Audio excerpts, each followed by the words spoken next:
The morning mist still clung to the marble steps of Whitmore Estate when the sound of galloping horses shattered the peaceful silence. Lady Camilla Montgomery had always believed her secrets were buried deep enough that no one would ever find them. She was wrong. What started as whispers in the royal court about missing crown jewels would soon explode into the biggest scandal the kingdom had seen in decades. A trusted confidant of the queen, a woman who had dined at the royal table and shared the most intimate secrets of the crown, was about to have her carefully constructed world come crashing down around her. But this isn't just a story about theft. It's about betrayal that cuts deeper than any sword, friendships destroyed by greed, and the dangerous game of living a double life in the shadow of the throne.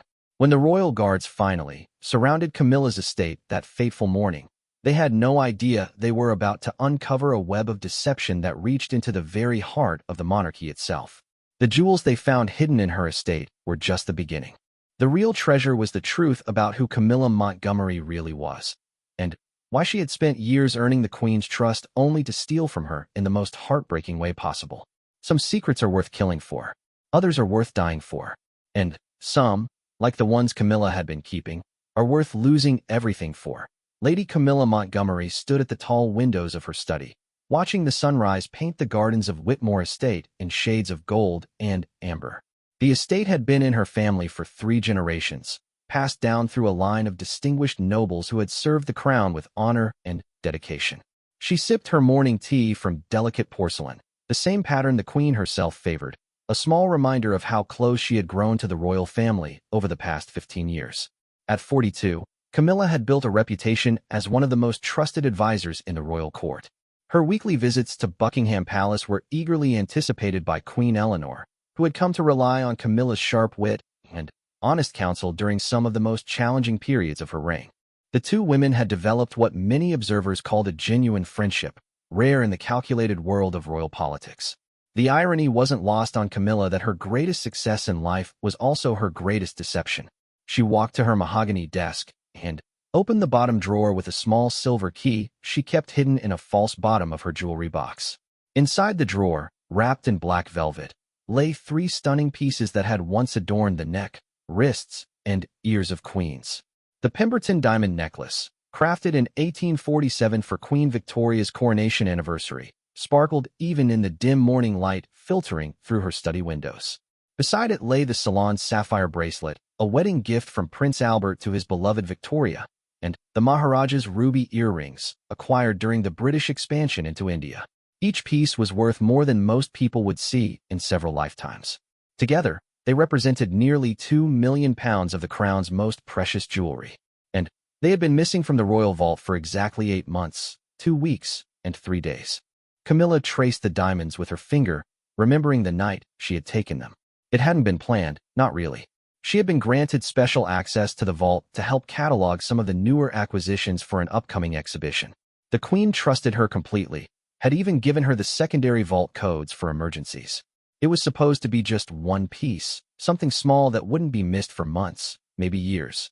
But, standing in that vault, surrounded by centuries of accumulated wealth while her own family's debts mounted and threatened to take away everything she had worked for, something inside her had snapped. Her late husband's gambling debts, carefully hidden from everyone including the queen, had grown to over £300,000. The estate was mortgaged to the breaking point, and the collectors were starting to make threats that went beyond mere financial pressure. She told herself it would be temporary. She would find a way to return them once she had sorted out the immediate crisis. But 8 months had passed, and instead of finding a solution, she had only found more problems. The insurance company investigating the theft had been asking uncomfortable questions. There were rumors that the royal security team was expanding their investigation beyond the obvious suspects. Camilla rewrapped the jewels and locked them away again. She had a meeting with the queen scheduled for that afternoon, their regular Wednesday session where they would discuss upcoming state dinners and review the guest lists for various royal functions. It would require every ounce of her acting ability to sit across from Eleanor, look her in the eyes, and continue the charade that had become her life. The sound of horses approaching the estate at high speed broke through her thoughts. She glanced at the clock on the mantelpiece. 7:45 in the morning. No one visited Whitmore Estate at such an early hour without very serious business. Her heart began to race as she recognized the rhythmic pounding of multiple horses moving in formation. Military precision. She moved back to the window and felt her blood turn to ice. 8 mounted guards in full royal regalia were approaching the main entrance to her estate. Behind them rode Captain Harrison Blake, the head of the Queen's personal security detail, a man she knew well from court functions. His face was grim, and he carried himself with the unmistakable bearing of someone executing official business. This wasn't a social call. Camilla's mind raced through possibilities.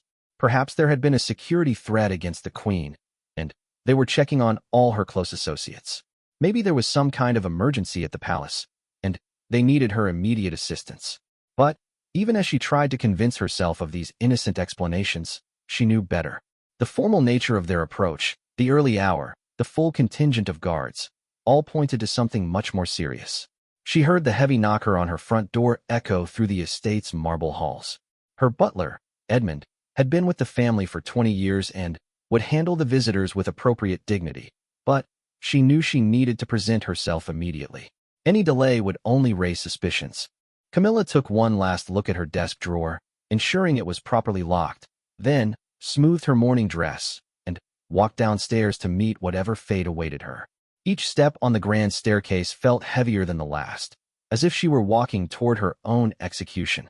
Edmund was already opening the massive oak doors as she reached the entrance hall. Captain Blake stood at the threshold, still mounted, his face grave and official. Behind him, the other guards sat perfectly still on their horses, hands resting near their weapons in a display that was both courteous and unmistakably threatening. "Lady Montgomery," Captain Blake said, his voice carrying the formal tone reserved for official business. "I apologize for the early hour, but I'm here on direct orders from Her Majesty. We need to speak with you immediately regarding a matter of utmost importance to the crown." Camilla felt her carefully constructed world beginning to crumble around her, but she summoned every ounce of aristocratic composure she possessed. "Of course, Captain Blake. Please, come inside. Edmund, have the kitchen prepare refreshments for our guests." "That won't be necessary, my lady," Blake replied, dismounting from his horse. "This is an official visit, and I'm afraid we'll need to conduct a thorough search of the premises." The words hit her like physical blows. A search. They knew. Somehow, impossibly, they had discovered her secret. But how? She had been so careful, so meticulous in covering her tracks. The vault's security systems had recorded nothing unusual during her authorized visit. She had used her legitimate access codes, stayed within her approved time limits, and left no evidence of tampering.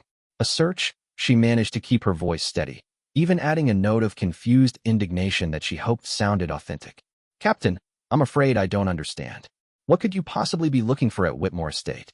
Blake's expression didn't change, but she caught something in his eyes that might have been sympathy.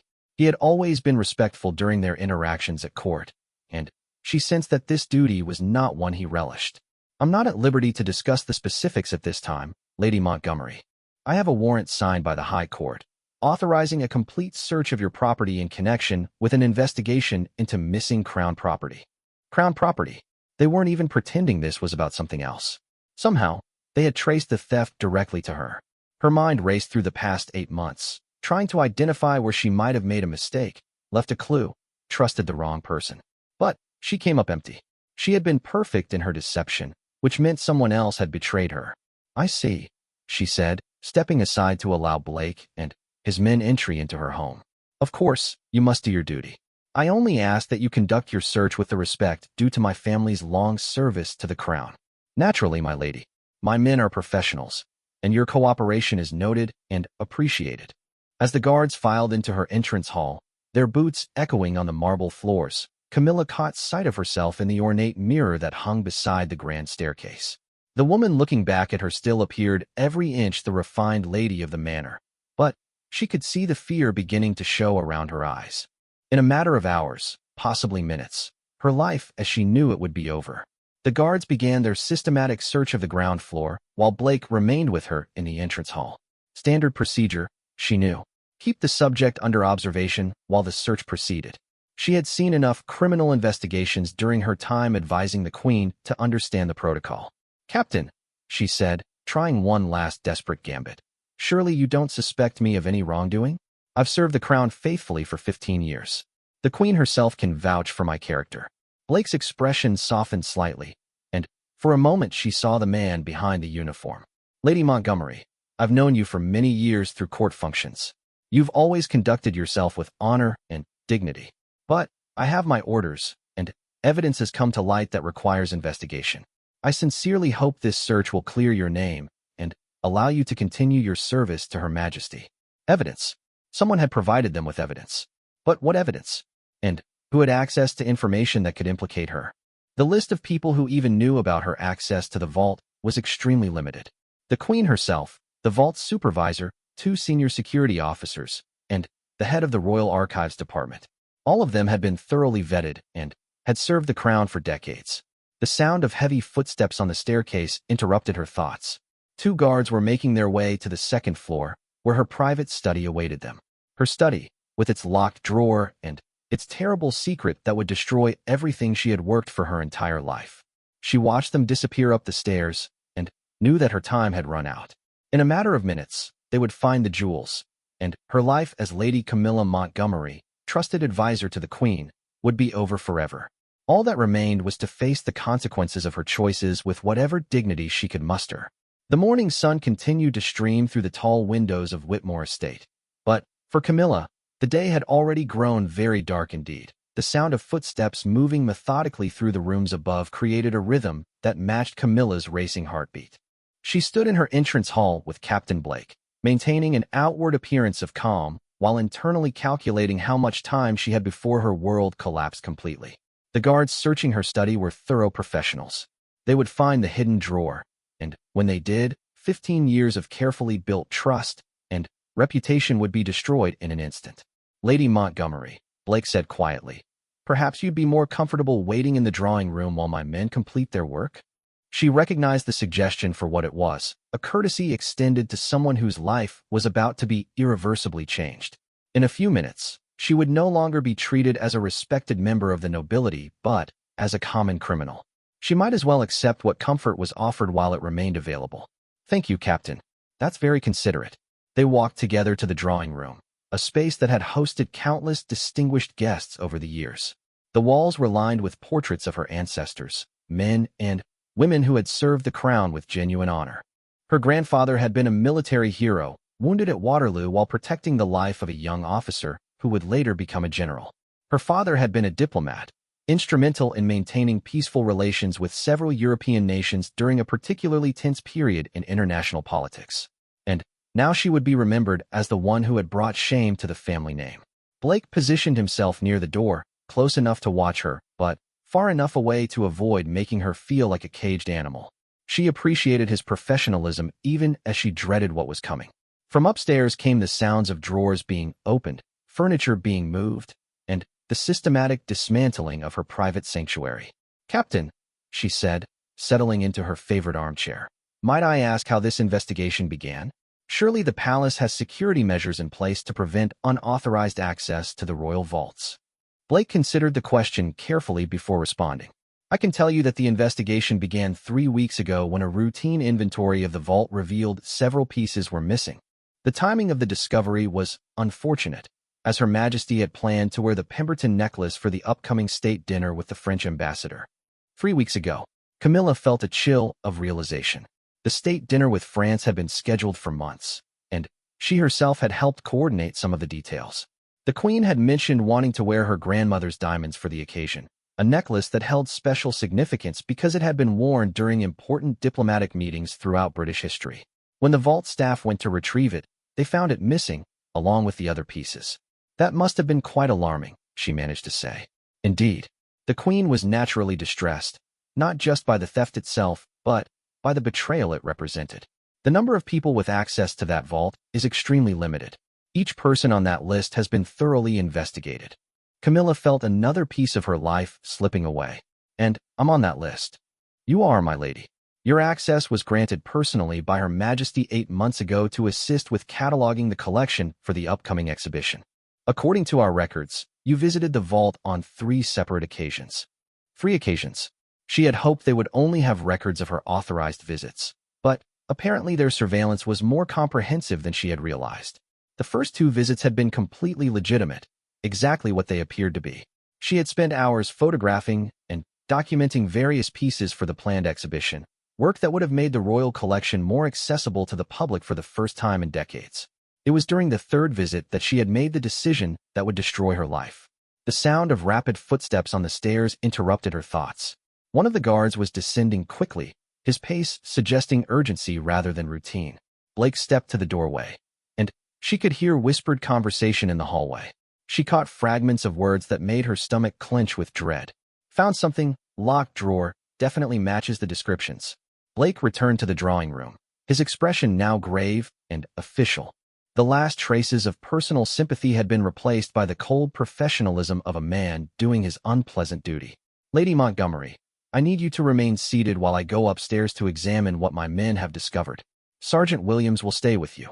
A younger guard appeared in the doorway, his hand resting casually but meaningfully on his weapon. The courtesy period was over. She was now officially under guard, no longer a cooperative subject of investigation, but a suspected criminal whose movements needed to be controlled. Alone with Sergeant Williams, Camilla found herself staring at the family portraits lining the walls. Her great-grandfather gazed down at her from his place of honor above the fireplace, his military uniform pristine, his expression proud and confident. He had earned his honors through courage and sacrifice, fighting for his country and crown. What would he think of his descendant, who had betrayed that same crown for money? But it hadn't really been about the money, had it? Not entirely. The gambling debts were real, the financial pressure crushing. But what had driven her to that vault wasn't just desperation.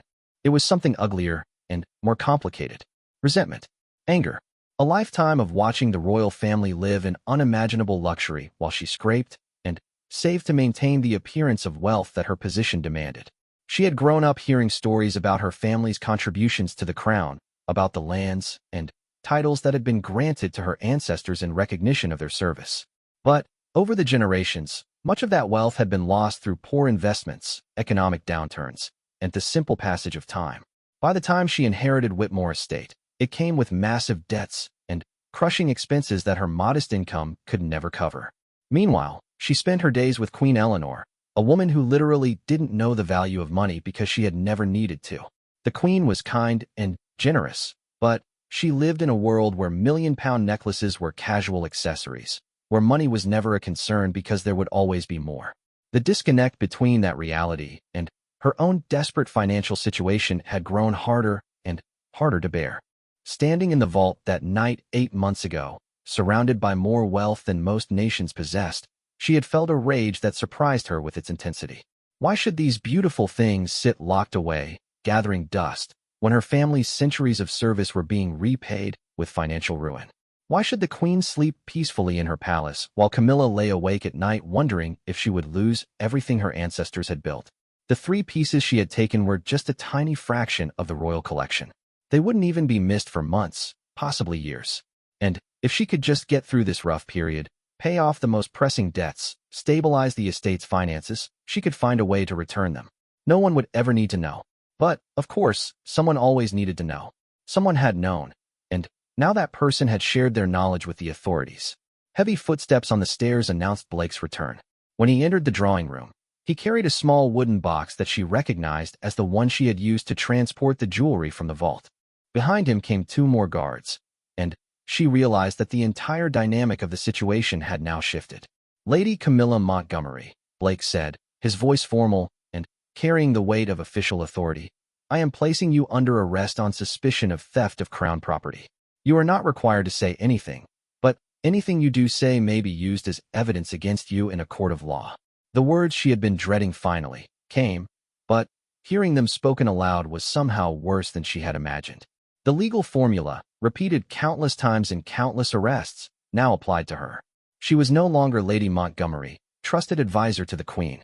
She was a suspect in custody, her life irrevocably changed.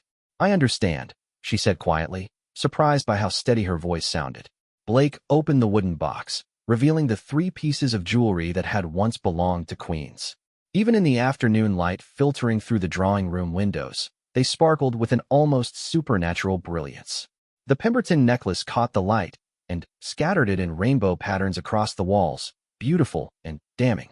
Do you recognize these items? Blake asked. There was no point in denying what was obvious. Yes, they are part of the royal collection. Can you explain how they came to be in your possession? This was the moment where she could tell the truth, explain about the debts, and the pressure, and the desperate decision that had seemed so reasonable in the darkness of the vault 8 months ago. But telling the truth would mean admitting not just to theft but to betraying the personal trust of a woman who had considered her a friend.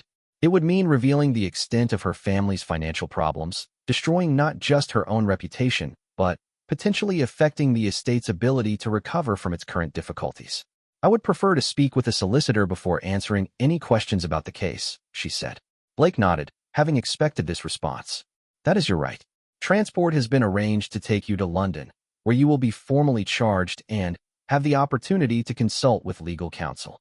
London. Within hours, she would be sitting in a cell at Scotland Yard, photographed and fingerprinted like any common criminal. The newspapers would have the story by evening.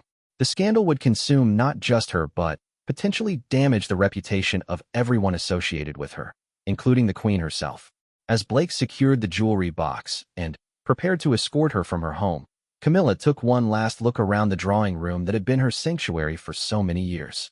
The family portraits gazed down at her with expressions that now seemed accusatory rather than proud. The furniture that had been carefully maintained for generations would soon be sold to pay legal fees and eventual restitution. Everything she had worked for, everything her family had built over centuries of loyal service, was ending in this moment. But perhaps most painful of all was knowing that somewhere in London, Queen Eleanor was learning that her trusted friend and advisor had been living a lie for 8 months, stealing from her while continuing to smile and laugh and share intimate conversations as if nothing had happened. The betrayal was complete, and there would be no going back. As the guards escorted her toward the door, Camilla caught sight of Edmund, her faithful butler, standing in the shadows of the hallway. The old man's eyes were filled with tears, and she realized that her disgrace would affect more than just herself. The staff who had served her family faithfully would lose their positions, their security, their sense of purpose. The ripple effects of her moment of weakness in the royal vault would destroy not just her own life, but the lives of everyone who had depended on her.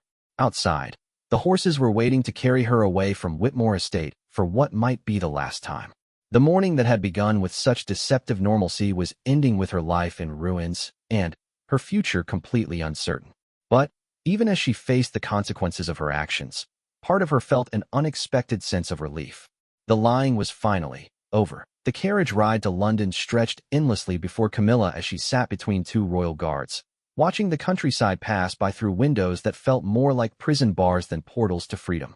Captain Blake rode alongside the carriage on horseback, occasionally glancing through the window to check on his prisoner.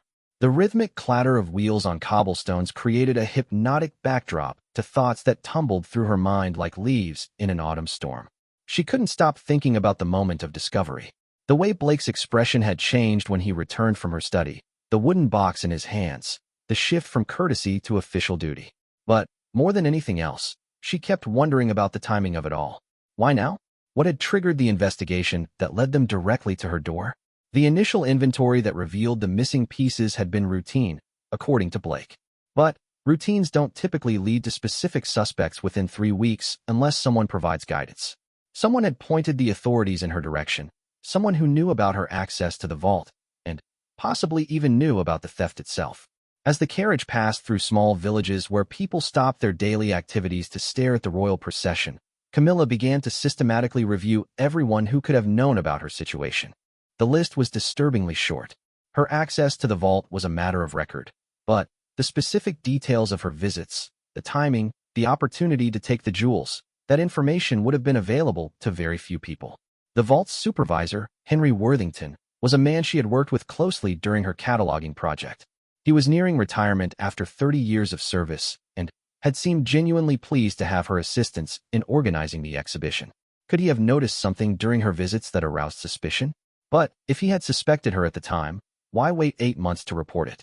Then, there was Marcus Pemberton, the head of Royal Archives, who had coordinated her access and supervised her work on several occasions.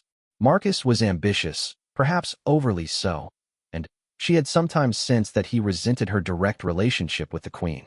Could he have been looking for ways to discredit her? But, again, if he had evidence of wrongdoing, what would have motivated him to wait so long before acting on it? The Queen herself certainly hadn't betrayed her. Eleanor's shock and disappointment when informed of the arrest had been genuine, according to Blake. The Queen had initially refused to believe the charges, insisting that there must be some mistake. Only when presented with the physical evidence had she accepted the terrible truth. But there was one other person who knew more about her situation than anyone else, someone she had trusted completely, and who had access to information that could destroy her.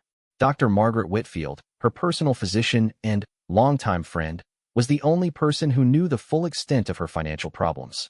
During their confidential medical consultations, Camilla had confessed her stress-related symptoms and their underlying causes. Dr. Whitfield knew about the gambling debts, the mounting pressure, and the desperate measures she was considering. Could Margaret have betrayed that confidence? It seemed impossible. Medical ethics and decades of friendship should have protected those secrets. But as the carriage continued its journey toward London and an uncertain future, Camilla began to remember details that took on new significance in hindsight. 3 weeks ago, just around the time the investigation had begun, she had attended a dinner party at the Whitfield estate. Margaret had been unusually quiet during the evening, and when Camilla had asked if everything was well, her friend had given a cryptic response about difficult decisions and doing what was right even when it was painful. At the time, Camilla had assumed Margaret was referring to a medical case or family matter. But now, those words took on a much darker meaning. The carriage began to slow as they approached the outskirts of London. Through the windows, she could see the familiar landmarks that marked the approach to the city where she had spent so many pleasant hours attending court functions and dining with the nobility.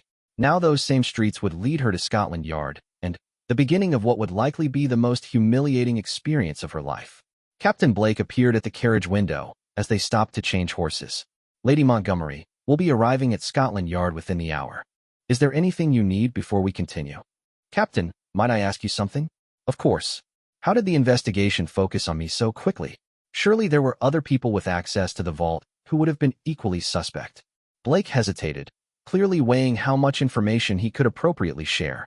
"I can tell you that we received information from a credible source who came forward voluntarily.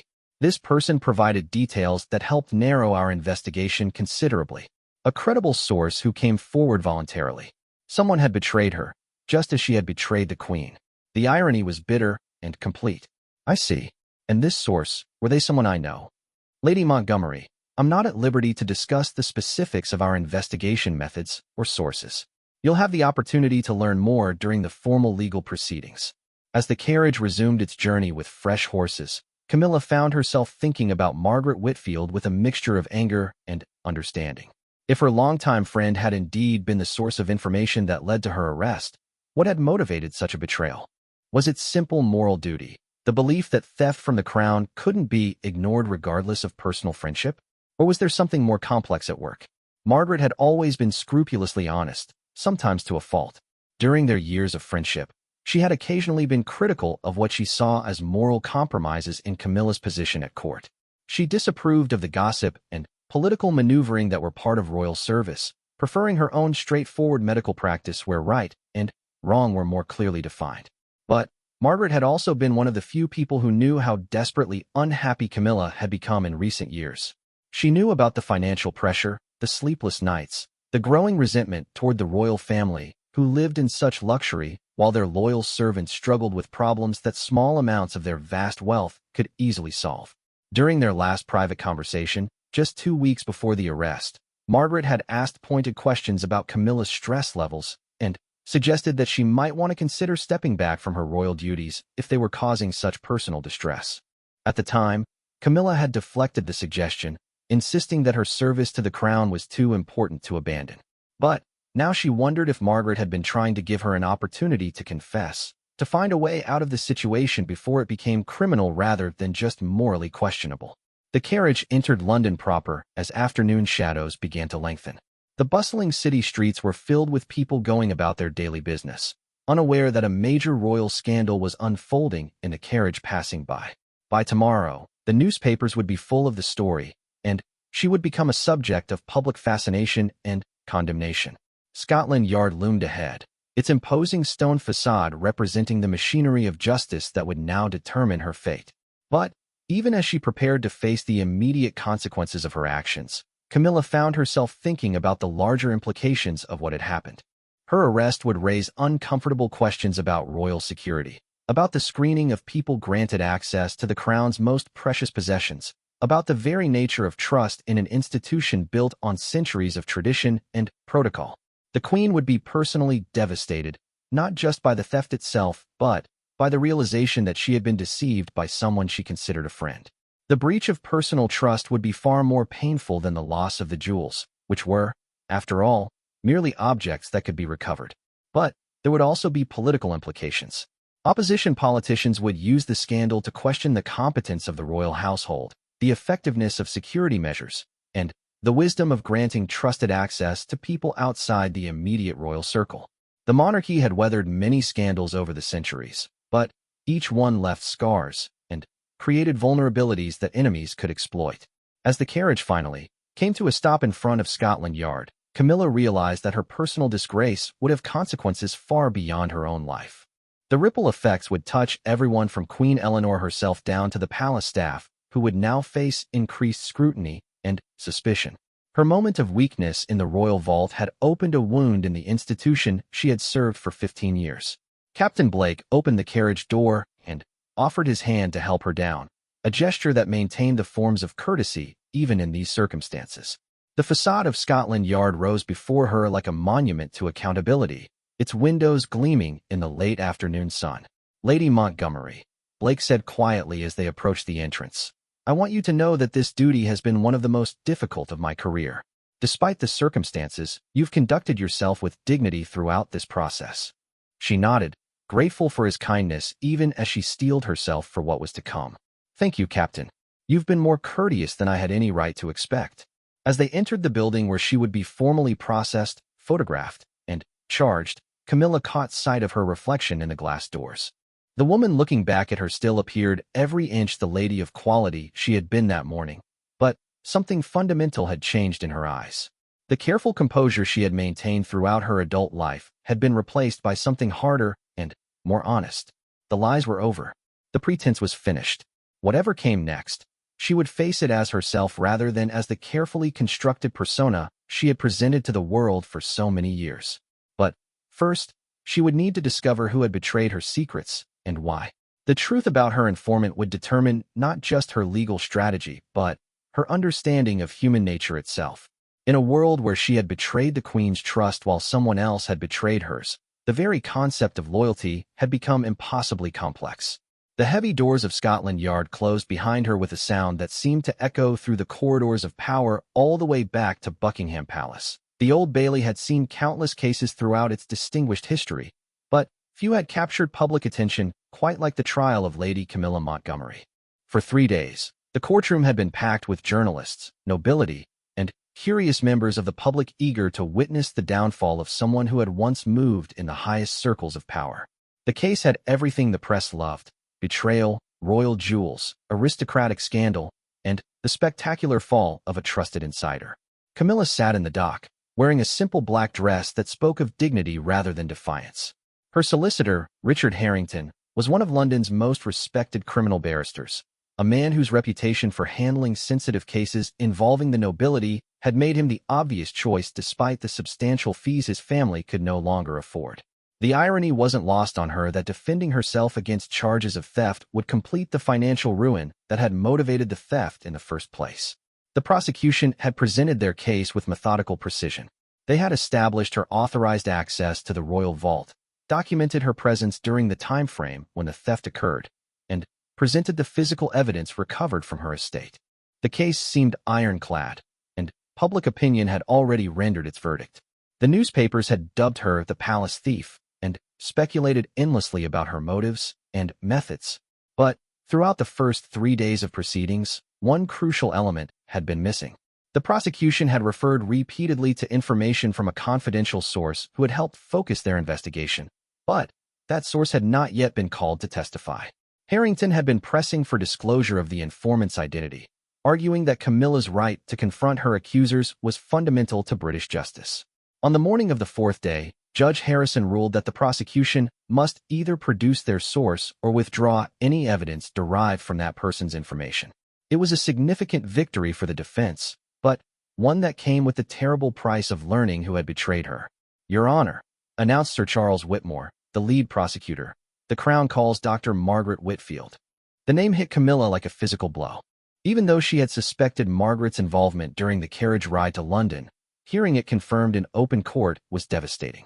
She watched her oldest friend walk to the witness stand, impeccably dressed in a navy blue suit, her expression grave but determined. Dr. Whitfield had been Camilla's physician for over 12 years, but more than that, she had been her confidant, advisor, and one of the few people who knew the real woman behind the public persona.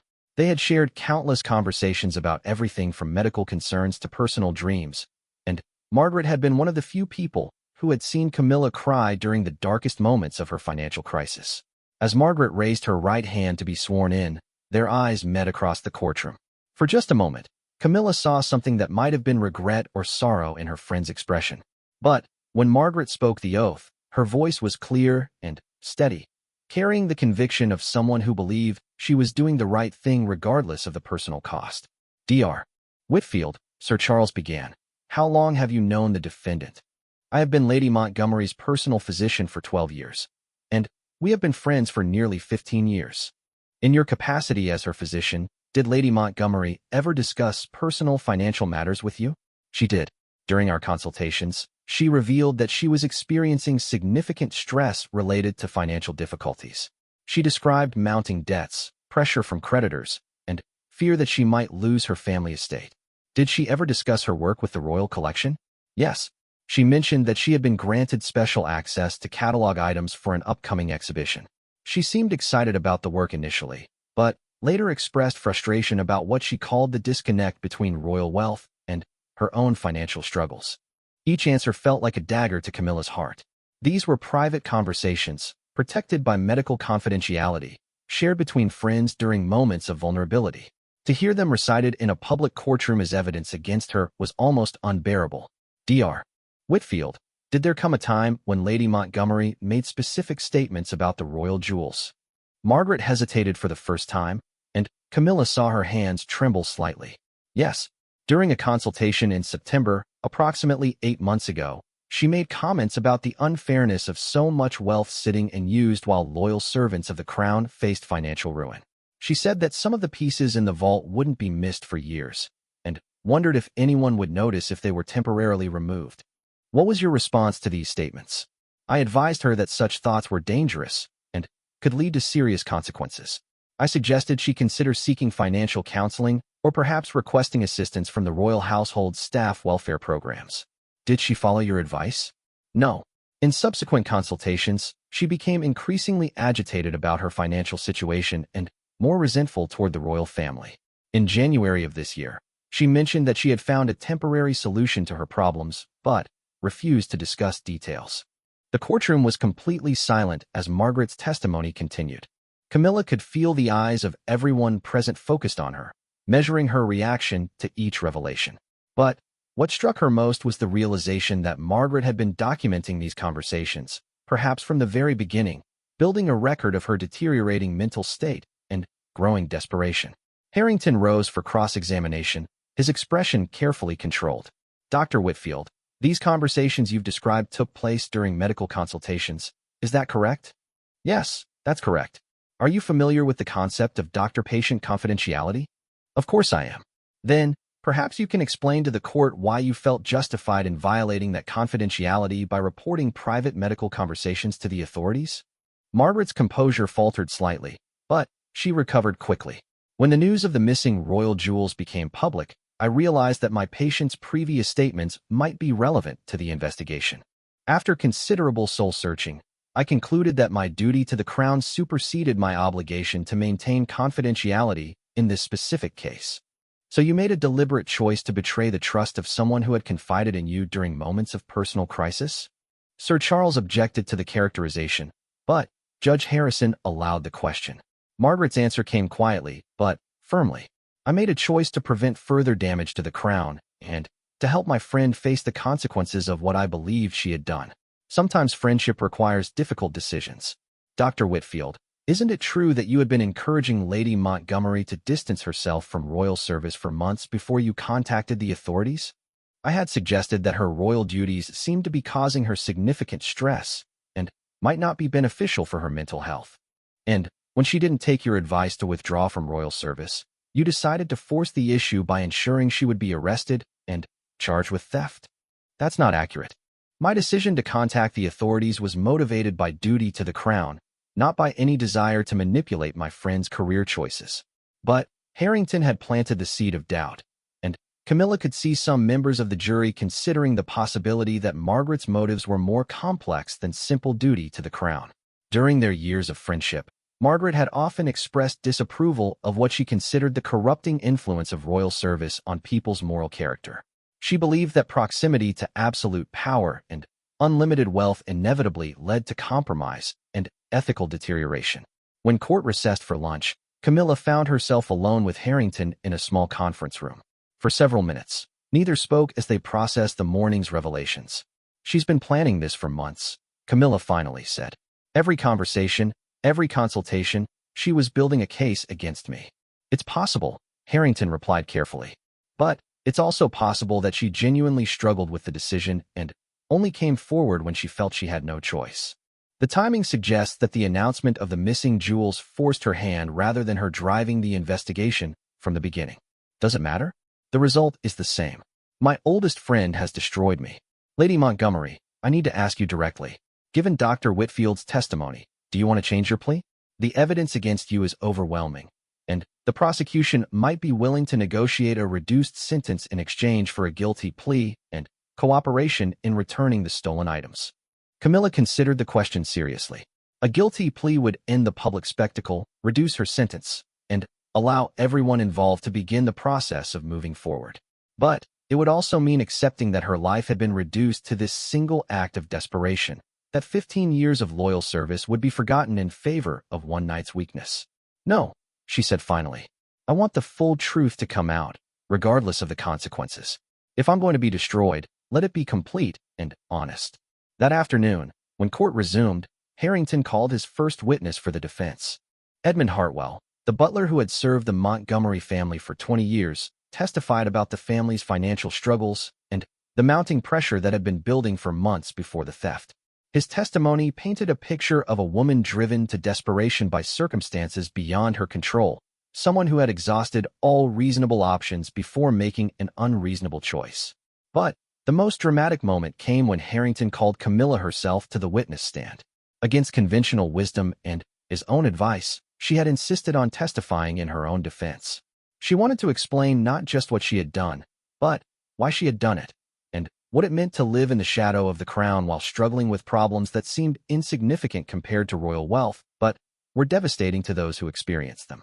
"Lady Montgomery," Harrington began, "please tell the court about your relationship with Queen Eleanor.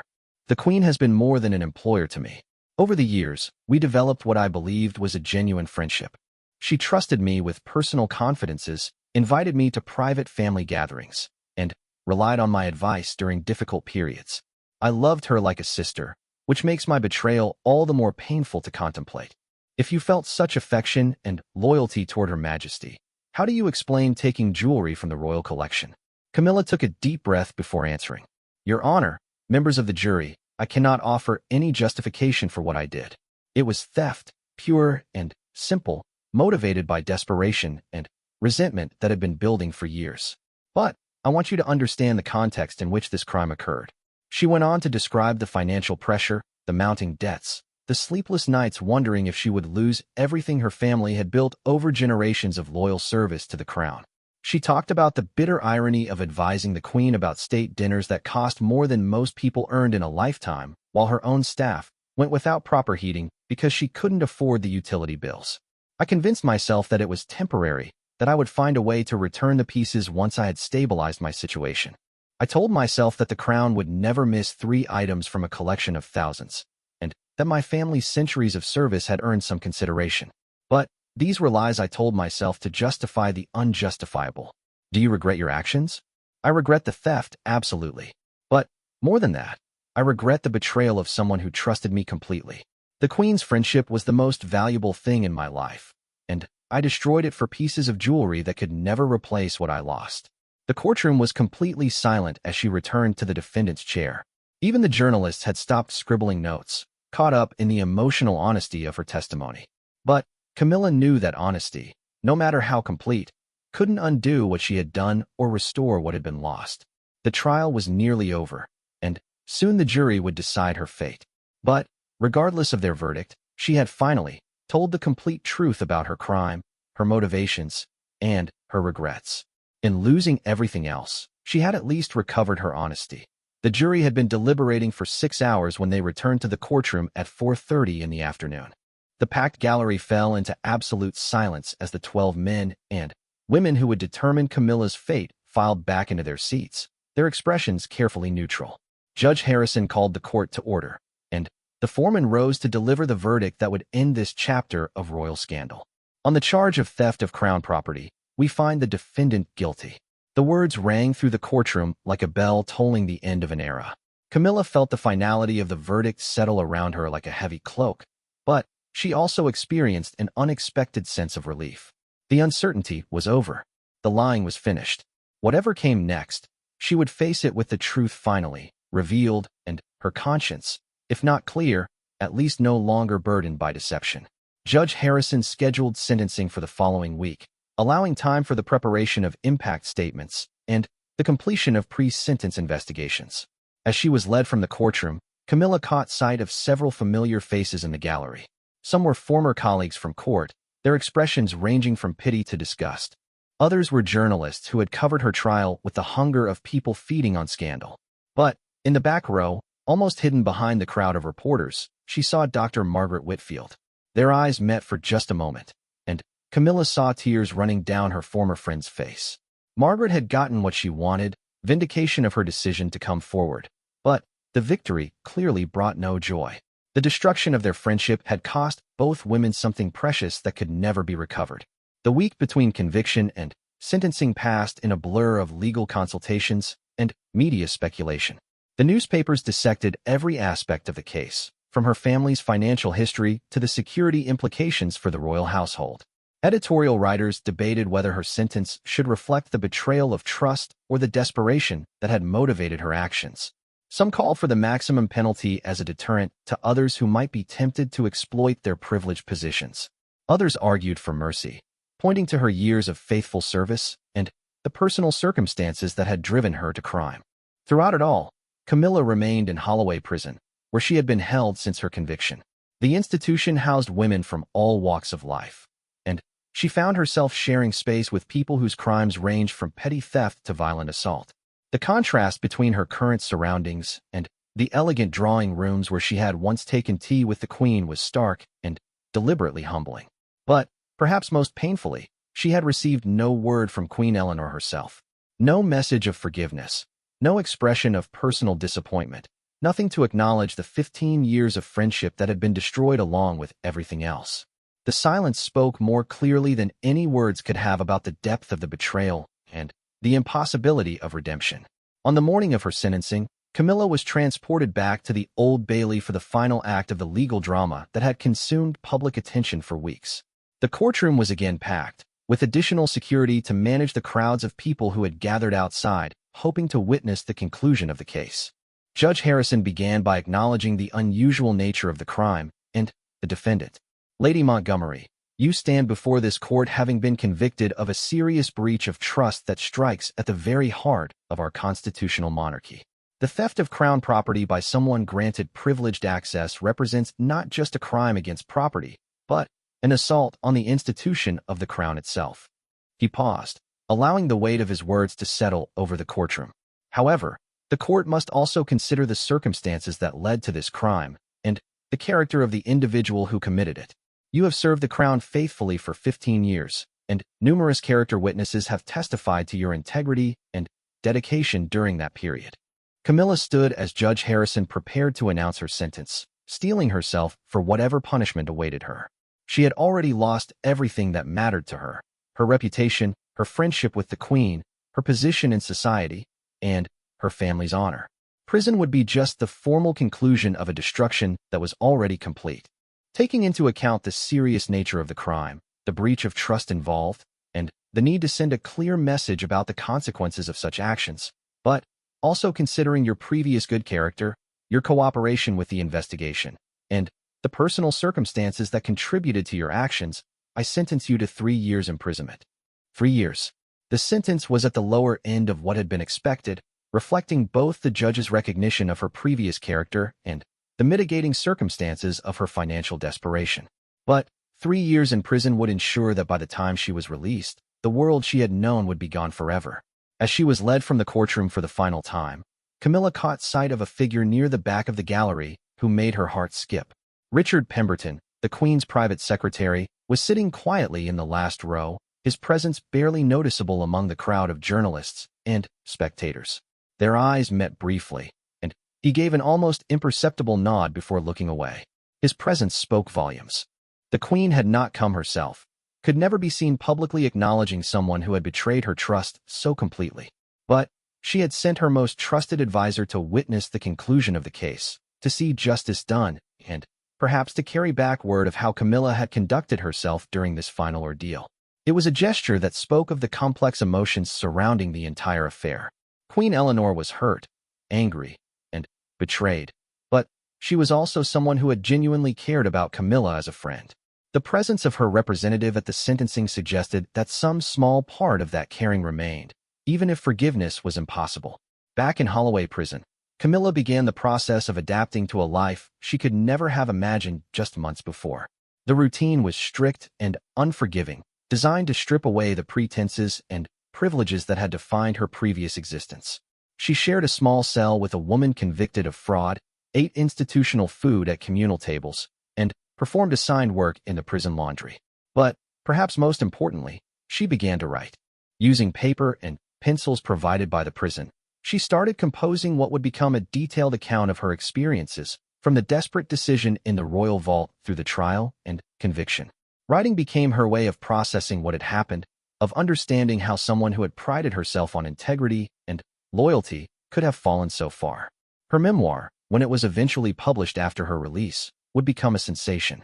From palace to prison, A Lady's Fall from Grace offered an unprecedented insider's view of royal service and the pressures that could drive even the most privileged to desperation.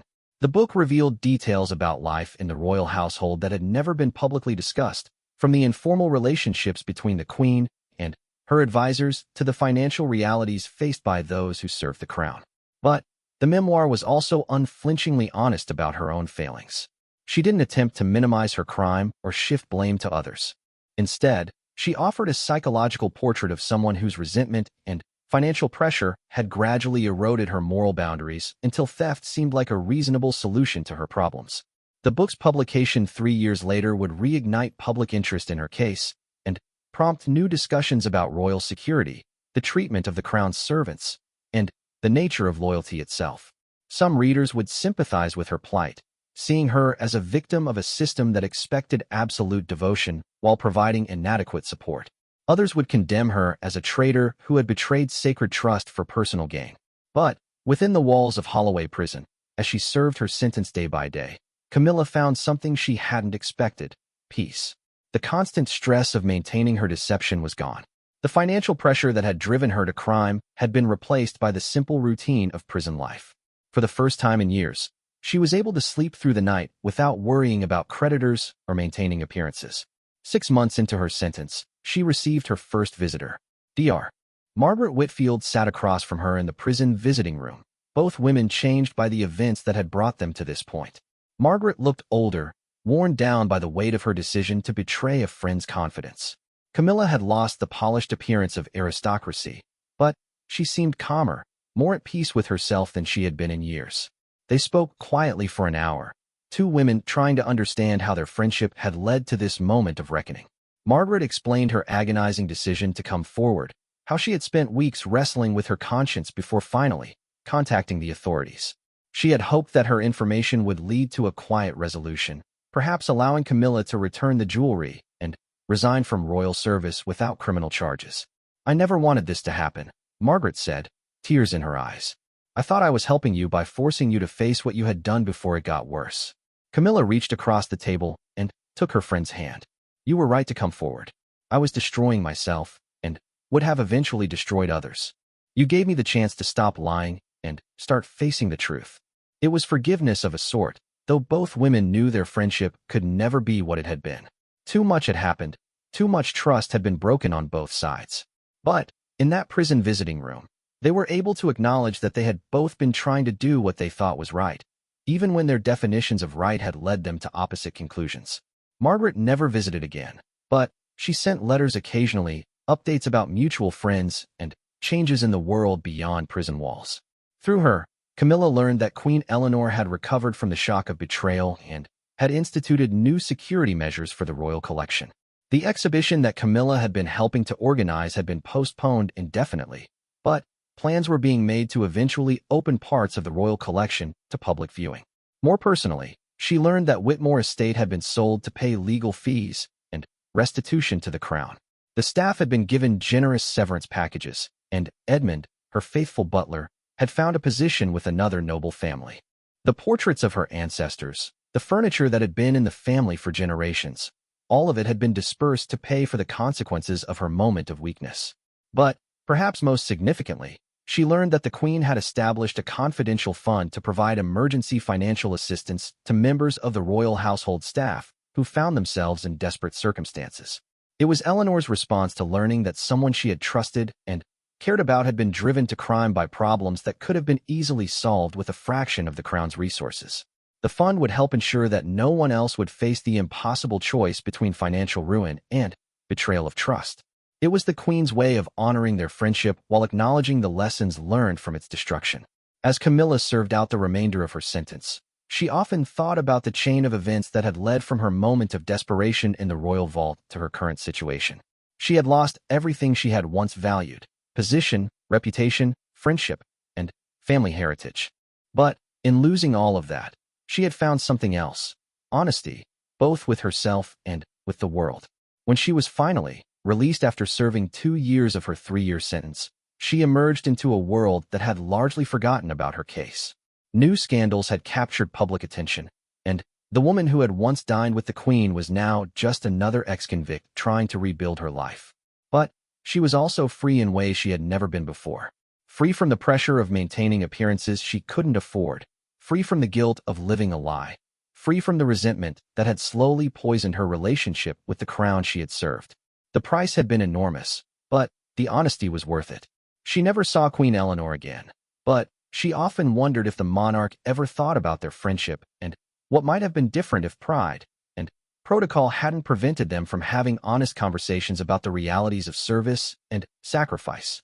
In the end, both women had been trapped by the roles they played, unable to bridge the gap between their genuine affection and the structures that defined their relationship. The royal jewels had been returned to their proper place in the vault, where they continued to gather dust until such time as they might be needed for state occasions. But the trust that had been broken could never be restored, and the friendship that had been destroyed could never be rebuilt. Some prices, once paid, change everything forever.